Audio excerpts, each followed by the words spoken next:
తినుటకును త్రాగుటకును కూర్చుండి ఆడుటకును లేచిరి.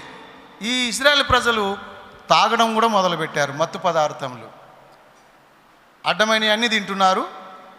మత్తు పదార్థములు, ధూమ పదార్థములను, అంటే మత్తు పదార్థం అంటే తెలుసు కదా, ధూమ పదార్థం అంటే బీడీలు, సిగరెట్లు. మత్తు పదార్థం అంటే వైన్స్, కళ్ళు, సారా, ఇవన్నీ కూడా ఇజ్రాయెల్ ప్రజలు చేశారు. చేసి ఏమన్నా బాగుపడ్డరా? బాగుపడి బట్టగట్టిరా? బ్రతికి బట్టగట్టిరా? సచ్చి కుసురు. బాగుపడలేలు.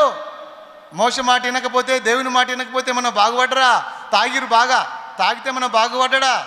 నువ్వు తాగుడు మానకపోతే ఎన్నడూ కూడా పరలోకం చేరవు.